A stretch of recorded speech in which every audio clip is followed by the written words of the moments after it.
all the ways in which we numb out and protect ourselves from shame get in the way of authenticity, and they get in the way of authentic belonging. And yet when it comes to that piece about racialized trauma, racism is not about belonging. Racism is not about not fitting in or not belonging. Racism is about dignity. And so where are the spaces where we can experience safety, physical safety as well as psychological safety, and agency? Because when you combine physical and psychological safety with agency, there's then the capacity for authentic self-expression, for taking up space, for the dignity of mattering. And a byproduct of that dignity is belonging.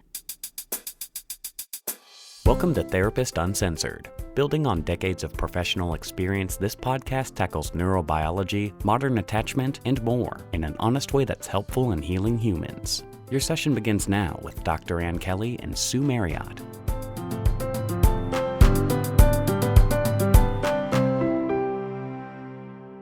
Hey, everybody. Thank you for coming back and joining us at Therapist Uncensored. We are thrilled to have you and could not be more excited to introduce you to our guest today.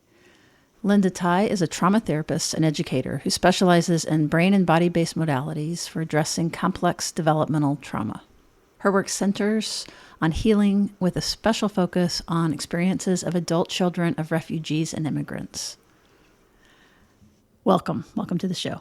It's a pleasure to be here, Sue. So I would love to hear, if you don't mind, context a little bit. You were born in South Vietnam? Yeah. Yes. So I was born in South Vietnam just after the fall of Saigon, so the end of the Vietnam War. And my family are former Vietnamese boat people. So I'm a former child refugee, and my parents are also refugees.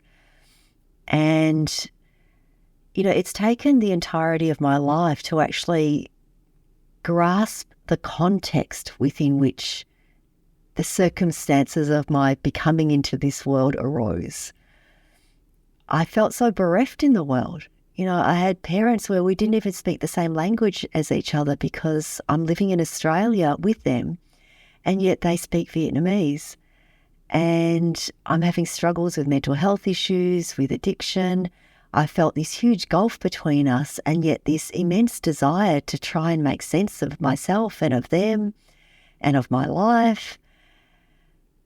And it was well into my 30s that I was able to go, traditional psychology says, what's wrong with you? Trauma-informed psychology says, what happened to you? And that being its own journey, right? That what happened to you? Yeah.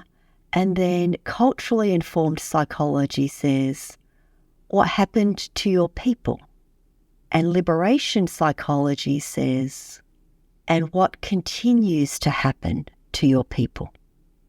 And to be able to have discovered Alaska, where I live these days, on the traditional lands of the Dene Athabaskan peoples of the Middle Tanana Valley, has allowed me enough bandwidth to be able to unpack all of that, because there's so many layers to the context that no one explained to me. I experienced an immense series of light bulbs going off when I discovered Gabor Mate's work, and then when I discovered Bessel van der Kolk's work, specifically The Body Keeps the Score. And yet when I read The Body Keeps the Score, it was so evident to me that I was a trauma survivor. I had all the symptoms, but I didn't have a trauma that I could pin something onto. And then when asking my parents about it, I discovered all of the refugee trauma that was there for us. And yet growing up in our household, there was simply benign neglect. And so a part of me has been feeling like I'm looking for a trauma or traumas or abuse that perhaps doesn't exist. And it's only been in the last couple of years that I've actually unpacked the impact of racialized trauma and the ways in which the invisible wounds of racialized trauma has impacted me psychically, psychologically, impacted how I move through the world as well as my worldview, which has then given me pause and has made me very passionate about sharing about this into the world. And it was emergent today, right? Just earlier in our interview where I started going through, traditional psychology and then trauma-informed psychology, and there was a pause and you interjected and I was like, no, there's more around culturally informed psychology and liberation psychology. And yet I never learnt about that in graduate school. And so many of our listeners who are professionals don't learn about it in graduate school or after graduate school. And so I feel in so many ways that we're all at this cutting edge where it's messy and we're having these conversations, and yet there are pioneers in this field who are leading us that little bit further. And it comes back to the liberation psychology ethos that centers the first person narrative, the testimonial, as of utmost importance when we are exploring the voices of those who inhabit bodies that are marginalized by society. Because we don't get researched, not by us, about us, for us. And yet when we start to speak up, we then get met with, where's the research behind this? Oh, this is just your lived experience. Oh, we can dismiss that. When it doesn't fit our pre-existing unconscious projections about how the world works and what is security and what is not security. And it's one of I'm so delighted to talk with you to help us expand our ideas about that. But if we could go into it, which is racialized trauma, can you say more about what you mean about that and kind of your personal experience of how that's impacted you? So here's where I just want to pause and acknowledge the works of Dr. Kenneth Hardy and Resmaa Menakem, amongst many others, but they've been my two main teachers in this field. When we look at racialized trauma, it happens within a context. That context also happens over time. And this is where, if I just name some of the invisibilized wounds of racialized trauma, and this is Dr. Kenneth Hardy's work, it's an assaulted sense of self. It's internalized devaluation, learned voicelessness, psychological homelessness, complex and ambiguous grief and loss, survival orientation, and rage. And within that, I would also add internalized idealization of the characteristics of those in power. And whenever I do my PowerPoint presentations and draw upon Dr. Kenneth Hardy's work, I actually put up that list and people sit there and go, wow, I get that. As a complex developmental trauma survivor, I get all of those things. An assaulted sense of self, internalized devaluation, internalized idealization of the qualities of the person in power, learned voicelessness, psychological homelessness, complex and ambiguous grief and loss, survival orientation and rage. And then I say these, according to Dr. Kenneth Hardy, are the invisibilized wounds of racialized trauma. And that's where we hear that gasp. And that's where, for many of us, we then become aware of how so many of the conversations that we have around race, around heterosexism, around cisgenderism, around ableism, around sexism, how it's so easy for us to default to our subjugated selves, how it's so easy for us to default to that part of us that so deeply knows these wounds. And part of the work of allyship is being able to recognize this, do our own work around those parts of us that are wounded so that we can hold out or hold forward those parts of ourselves for which this conversation is about. Whether the conversation is about whiteness or the conversation is about ableism or the conversation is about the patriarchy or if the conversation is about transphobism. Because it's so easy for us to go pear-shaped. We veer off the train tracks. It goes wobbly. And for me to pause and go, wow, where does this work land for me?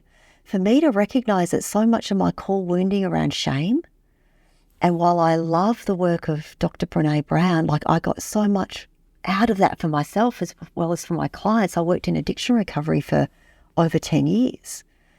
And we learned that all the ways in which we numb out and protect ourselves from shame get in the way of authenticity, and they get in the way of authentic belonging.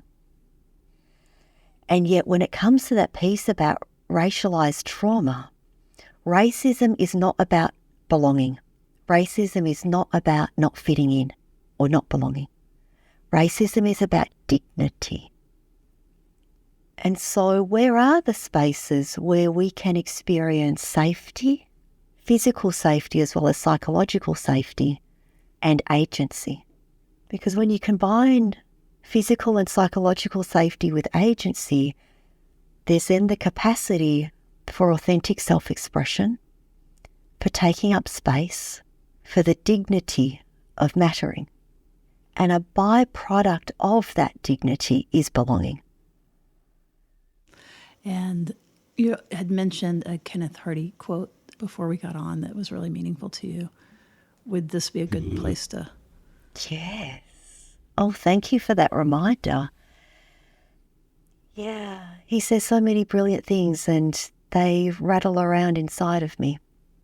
And one of the things that he says is that when we inhabit a body that's racialized by society, we're too busy defending ourselves. We're always defending ourselves.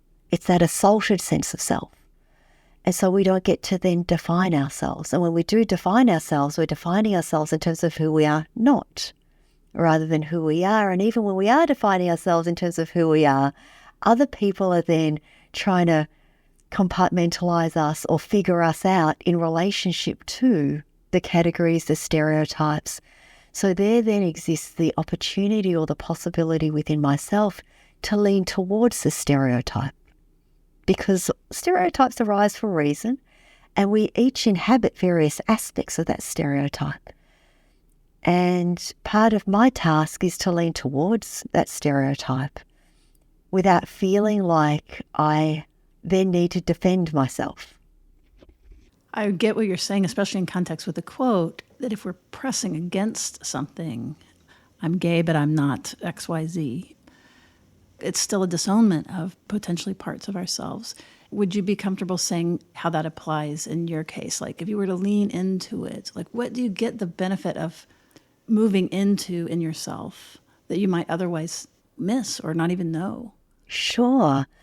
So when I was defining myself in terms of who I am not, what that butts up against for me is white proximity as a survival strategy, male proximity as a survival strategy, and internalizing qualities of whiteness and maleness, and rejecting aspects of my own cultural identity. That's the painful part, the parts of myself that I gave away in order to survive, where it's giving away aspects of identity, of culture, of language, of food, of heritage that I actually never got the chance to fully inhabit as a result of the forced displacement of being a former child refugee, and the complex and ambiguous grief that arises as a result of acknowledging and recognizing all of that, and then leaning towards what could open up for me. And then there's also the stereotypes of Asians as being smart, as having the answer, of being emotionally unavailable and not being able to be trustworthy because I say no when I mean yes and say yes when I mean no. And I ardently strove for such a long time to not be that Asian. And I strove not to be the Asian who couldn't speak the language and only had Asian friends and only hung out with other Asians.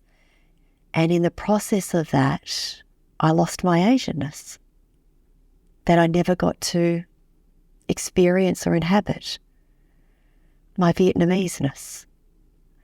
You know, J. Caspian Kang talks about this in his book, The Loneliest Americans, how as a result of assimilating ourselves in the hopes of getting closer and closer to whiteness, we then not only distance ourselves from ourselves and our own cultural heritages, we also distance ourselves from other black and brown bodies, while at the same time not ever being white. As you were going there, I just felt so emotional, actually, and the words that came to me were like finding home. You know, like as you began to find these parts of you that you had disowned. But then, you know, this is part of the trauma, is like, but that wasn't home. And I just think you've spoken so brilliantly about that idea of like the loss of something that, and it's the absence of, and like, how can you grieve something that didn't happen? So I can feel it as painful. But yeah, that is an interesting concept of how do you grieve something that didn't happen? We have to name it, because we can't grieve something, we can't mourn something unless we name it. And we live in a very concrete society where grief is typically framed as I had something and now it's gone. And now I can wrap my head around your grief and then help you with solutions for that.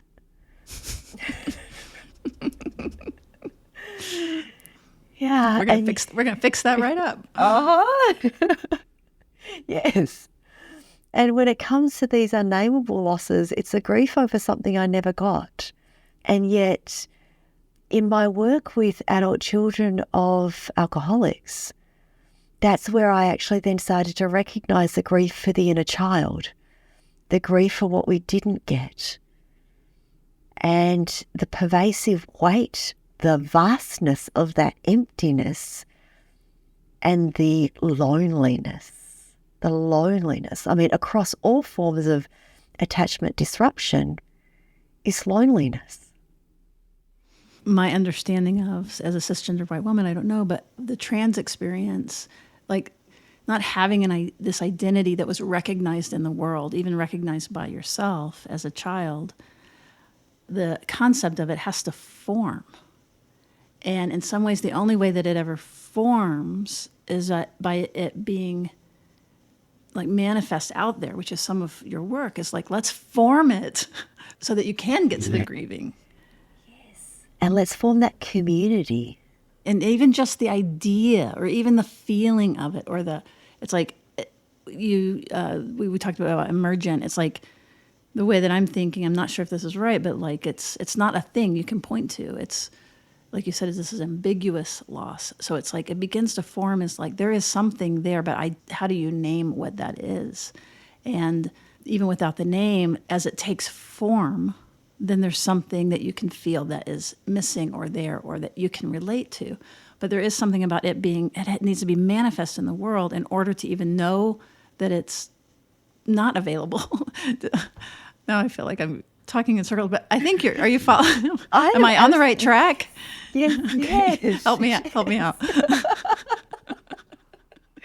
No, there's so much joy in the struggle, right? There's so much joy in going, yes, you too, you're trying to touch something and it's not there, but you know it's there because you keep reaching for it, knowing that it's supposed to be there, and yet it's so elusive. You know, that piece, the piece about if I'm always defending myself, I don't get to define myself. As children, one of the developmental actions of attachment is to be able to push against. Because when I push against you, I know that I am real. Because you're pushing back. And if I can push against and have that be distinct from pushing away, then I learn how to set boundaries and have boundaries, as well as how to let go, because I know the difference between pushing against, that it gives me a sense of being real, and pushing away. And when it comes to racialized identity, which is, you know, there's so much in terms of child development that's here in amongst all of this, that I'm hoping that I can form solidarity with therapists and with folks who are working their way through their own childhood stuff, right? Is that as someone who inhabits a racialized identity, when I'm busy defending myself, I'm pushing against. And yet that's how I know that I'm real. And so can I define myself by pushing against and being met with community? Yeah, met with a container. And we talk about containers all the time in therapy. Can I be met with that rather than be met with confusion, judgment, aggression, even, right? Aggression. Yes. That isn't true. That isn't right. Minimization, denial, analysis, as well as aspects of other people's unresolved aspects of self that also emerge in the moment. And it gets so messy in pushing against one another. You know, in the mental health field here, as therapists are struggling, you know, this notion of shame, and shame being kind of the quick go-to that can stop relationship. We had sort of spoken about that. Yes, because oftentimes in our bid to push against, so that you push against me so I feel real, what happens? I push against, and other responses are I get pushed away, or I am still pushing because there isn't a container, so I'm trying to find that container, so then I get even more vocal and physical with my pushing in an attempt to get a need met for feeling real. And yet when it isn't met with enough pressure, what emerges in that space of not being met is shame. And so that then becomes part of that assaulted sense of self and internalized evaluation as well as internalized devaluation. I'm then constantly assessing what's wrong with me, the ways in which I'm not enough or I'm too much, right? The two core wounds. I'm too much, I'm not enough. How can I shift, reshape who I am in order to get my attachment needs met? But beneath attachment is physical and psychological safety and dignity for self-expression. And so then I'm actually always assessing, is it okay for me to be me? I believe there's our own individual work to do, but then there's also the communal and the community. And my own journey has been one where by the time I was a young adult, if folks actually had asked me about my Vietnamese heritage or ancestry, I would have looked at them really blankly and said, I don't know. In that, a whole bunch of shame would have come up, because there's also within culture shame about how I've get judged and assessed by other Vietnamese people about the ways in which I've lost my roots. And then I'm a big walking ball of shame and I'm not able to step into that space. And yet at the same time, being able to slowly unpack that has been where, I have such gratitude for the 12-step groups I've been a part of, because that is shame resiliency. In the words of Brené Brown, I'm sharing my story to those who've earned the right to share my story about addiction. And then in adult children of alcoholics and others raised in dysfunctional families, even though my family was not alcoholic and there wasn't abuse, I still had all the symptoms. And so I got to share my story with those who had earned the right to hear my story. And yet the longer I stayed in those groups, the more that I saw that there were aspects that weren't being talked about around race and also around war. We don't talk about war and the impact of war. And yet it got me further along in the journey. And then I discovered the work of adult children of Holocaust survivors. Not that I would ever wish to conflate what happened to my people with what happened to Holocaust survivors. And yet there are threads of that landed for me in my experience that caused me to go, oh, my parents are trauma survivors. I had no idea. And I'm living the aftermath of what that means. And so with each stage of the journey or each layer of the unfolding, there are parts of myself that begin to open up. So that when I work with other folks who come to me and they say, I'm adamant I'm a white person and that has been my narrative my entire life, I can actually say, yeah, I get that. And where shall we begin? Because the temptation within a society that has an insecure attachment relationship to time and to productivity is to want to fix and provide the solutions right now. I just am hungry for these concepts. Say more. Yeah. I got so much juiciness from white-bodied people, which is a phrase I take from Res Feminicum, white-bodied folks. And I learned so much from white-bodied psychotherapists and psychotherapy modalities. And attachment theory helped to make my world make a lot more sense. And yet it did nothing to repair the relationship between myself and my parents. And Kai Ching Tom was actually the person who raised to my awareness, like very searingly, that psychotherapy is derived from white colonizer settler paradigms and lenses and approaches. And when I heard her say that, I was actually deeply immersed in Brené Brown and Dr. Bessel van der Kolk, and Stephen Porges and Peter Levine and Bonnie Badenoch and the attachment researchers of the generation before them. And yet to pause and to tap into a universality of what secure attachment could possibly mean caused me to recognize, and this is Esther Perel's work, right, that relationships is a relationality with all things, with life itself. Not just our relationship with our parents, it's also I think she keeps it mostly to people. And living here on Indigenous land, there was something that healed for me that I didn't realise was missing. Secure attachment to the earth, to nature, to the seasons and the rhythms of nature and the seasons. How to grow food and where it comes from, and how to tend to the earth, and how to hunt and fish and grow and preserve and take what I need and only what I need. And right in there, that small bit there is to recognise that I had learned a survival-oriented relationship to my needs. That when I experience a need, I go, no, I don't have needs. What are you talking about? And when that need becomes overwhelming, I then go into fight or flight about that need. You're either on my side or you're in my way. And then I project that onto other people, and I dismiss other people and their needs as being needy, and or I mistake love as you being able to attune to and connect to and fulfill my needs without me needing to ask for it, because if you loved me, I wouldn't have to ask.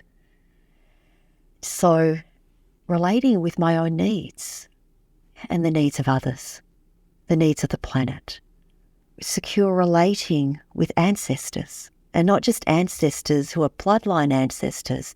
There's also professional ancestors and religious ancestors and spiritual ancestors and the teachers of my teachers and my ancestors with a capital A, right? The elemental ancestors of earth and wind and fire and warmth and water. And when I'm up in the mountains of Alaska on all fours and drinking from a mountain stream, with just my mouth making contact with the water and my hands and legs on the earth, I'm connecting with the ancestors who are caribou and grass and the rain from the rainbow or through the rainbow that becomes a stream that then moves on into the river valley that becomes a glacier.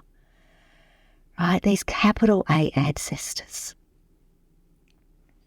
And then there's secure relating to culture. And there's an ancient technology that weaves its way through all cultures. It's song, movement, storytelling or stories, and silence.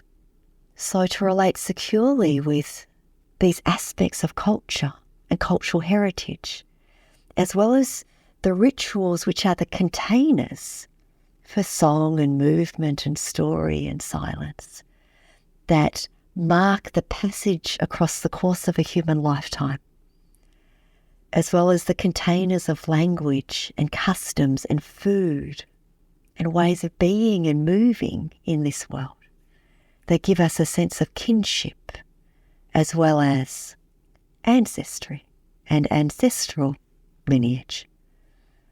And then there's secure attachment relating to my body and to bodies, to touch, to a fecund and sensuous relationship with life around me, in the words of Francis Weller, where I can feel the dew on a fiddlehead fern and smell it. And smell the air that dew has passed through and the earth that dew has emerged from. This sensuality and living life through our senses as another way of knowing and relating. And then there's, with the body, it's also secure relating to pleasure, to rest, to sleep, to joy, to work, and to time. Because all of this decolonized perspective on secure attachment is a cosmology, it's a worldview, it's a way of being. And within that, particularly that secure attachment relating to time, which becomes disrupted within our capitalistic societies, I then know my place in the bigger scheme of things. And when we don't experience place, where we belong in the greater scheme of things, then we become really busy trying to find our place and secure our place. And we live in a world that says, hey, let me give you legitimacy with these letters after your name, with this next certificate, with this pay rise and a job title change, with a change in role. For some of us, becoming a parent is actually a way of becoming more legitimate in the world. And in the eyes of our parents, we might get given more legitimacy in the world. And yet that striving for legitimacy can be born from a sense of not having experienced place. And so I feel ever so grateful for my journey of having been displaced and uprooted in such a way that's proximate and yet distant, meaning that I was 2 years old, that has allowed me to experience the reverberations and aftermath and work through them in such a way that maybe perhaps it might be an offering to someone out there in the world. One of the things I love about how you speak about these things as a disruptor is that you are able to do it in a way that other people aren't resourced enough. Or another way of saying that is, as you were describing kind of the achievement and, all of us on the rabbit wheel, and that's all that we know. That's where we've been pointed. So there's a way that you really hold that and acknowledge that as you're also striving to disrupt that you're kind of saying, and I hope I can be part two of saying, like, there's more, there's other paths, there's other ways. And those ideas and the pointers and it has to form. And that's, I think, seems like your journey is like to help this alternative mode of relating and being and finding oneself and coming together to create that as a possibility. Because I don't know that it's a possibility when you look up and the carrot's right in front of you and you just keep going because that's where you're supposed to go. But I love the gentleness that you talk about it, so that, wherever we find ourselves on this path, even under-resourced parents who are also traumatized, that, there's a way of like seeing them and telling the truth about what happened, but also really kind of holding them at the same time. It feels like what we need as a culture to be able to name it without blowing it up. Is that right? Or is that me being too soft about it? You know what I mean? Like, am I saying, we should all be nice as we try to do these things, which I don't want to be saying? That is not what I mean. I'm good with blowing things up if needed. But there's something, I guess, about aggression and assertiveness, pushing versus pushing away. Look, something I say all the time is right message, wrong delivery is wrong message. Right message, wrong timing is wrong message.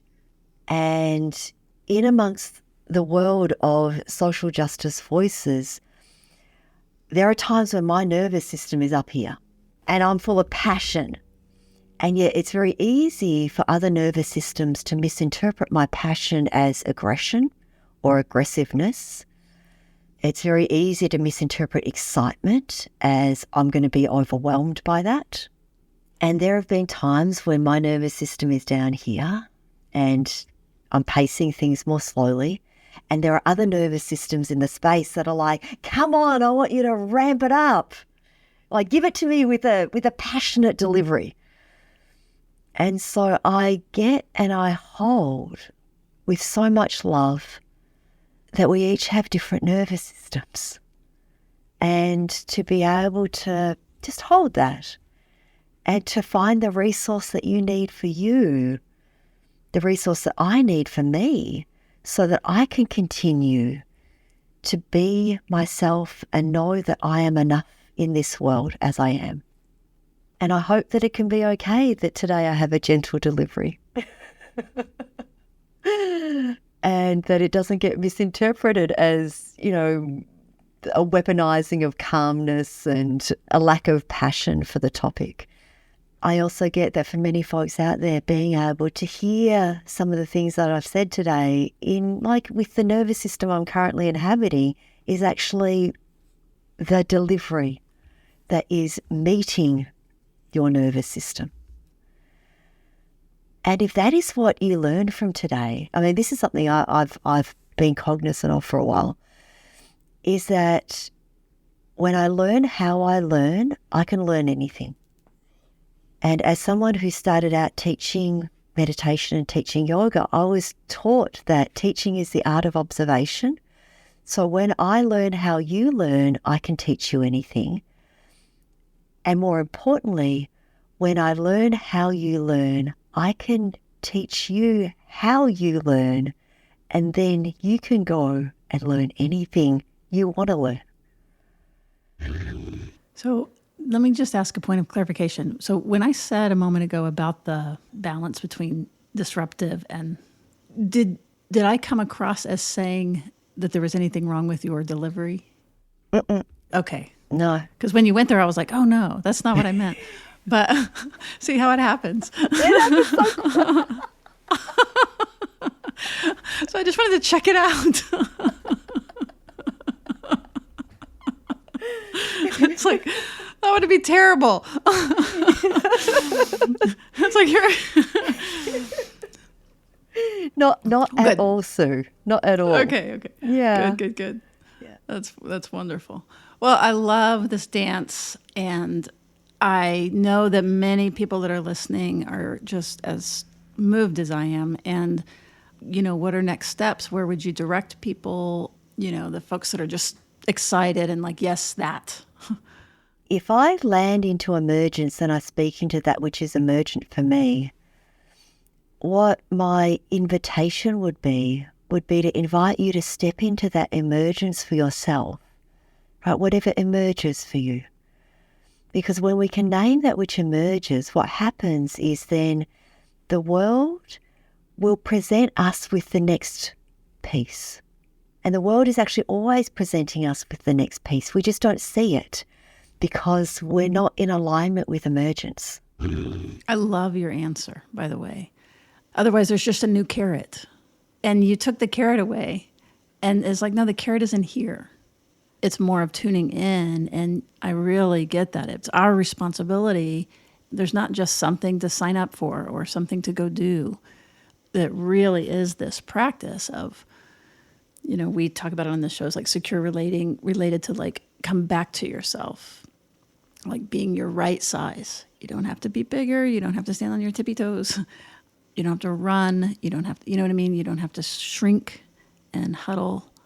It's like, what is your right size right now? So I think a little bit of different language, but the same thing. It's like, what's emergent for you, the listener, as you're hearing now? Like, it's right there. There's no way someone that we have, out here, a disembodied voice can tell you. And that's what I so admire is you didn't take the bait of that question and you were able to pull it back in. It's like, it's inward. I'm not gonna give you a link or a book or a program. So thank you for that. And I think that that's very consistent with the conversation and the message. like it's more of a discovery, like discover what's next. I don't know what's next for you. Yes, and I love that word discovery and the process and the journey of self-discovery. So many people come to therapy, and I see this with my clients, they want me to get to know them. And I name that, and I then name, therapy is the process of you getting to know you. It's a huge difference. And within all of this, whether the conversation is about racism or sexism or ableism or transphobism, is the opportunity and the possibility and the invitation that white-bodied folks, that cisgender folks, that heterosexual folks, the able-bodied folks, that you'll actually get to know more about yourself in this process. The person on the treadmill that's successful, you don't even know what you're missing. When we work with, white men who are just part of the patriarchy in the sense that they've absorbed it and they're injured too because they haven't had the benefit of the feedback right away or the immediate pressing back in the way that many of us have. I mean, it's pain no matter what direction it is that you're coming from. It's not the same. It's not like, it's not equating anything. But I like that position because there's compassion all the way around with the limit of, stop, the intrusion. I didn't want to get on a roll. No, it's okay. So I stopped myself. Those bastards out there.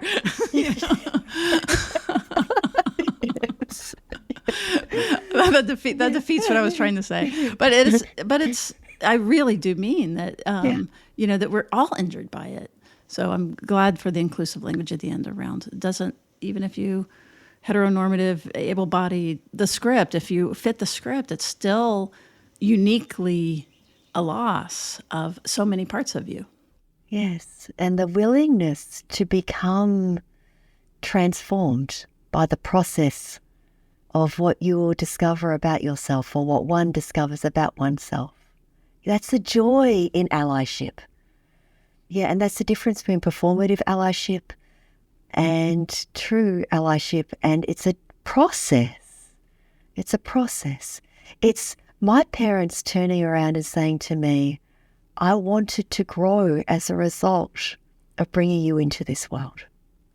And that willingness to grow means growing pains and discomfort and the willingness to reckon with that. Mm-hmm. And to not know and to let go of all of these things that have shielded us and buffered us and privileged us and protected us. It is. And I'm so grateful that you invited me onto your show, Sue. Well, I cannot tell you. I've been really excited about this, and I just want to sort of sit at your knee and just keep listening. But there are ways. You have many things that you do to spread this incredible wisdom. We speak just briefly to that and let us know how to tap in, those of the listeners that would like more. Yes, I have a website, www.linda-ty.com. Please sign up for the newsletter. I don't do one of those sales pitching newsletters. I do one of those newsletters of what I'm up to and what I'm unlearning and what is nourishing me and, the things that I offer into the world, some of which is paid for and some of which is free to the public, some of which is sponsored by other agencies or organisations. And so there's ways in which to connect and keep in touch with me. And in the newsletters, I also celebrate the work of other people out there. So it's not one of those, here, let me sell you something and tell you all about how awesome I am in terms of my expert knowledge. It is not a sales funnel. No. Right. Is that the fancy word? That's the fancy word. That's the fancy word.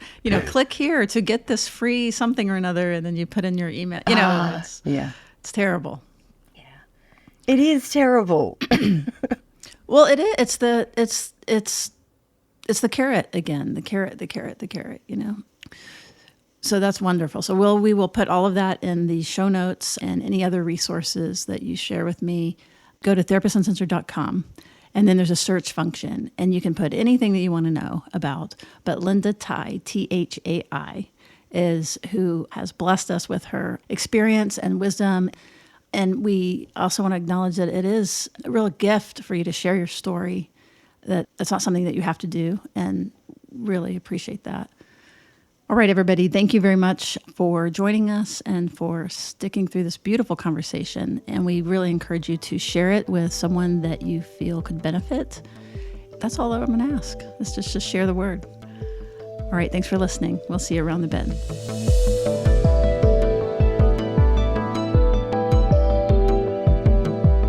Therapist Uncensored is Ann Kelly and Sue Marriott. This podcast is edited by Jack Anderson.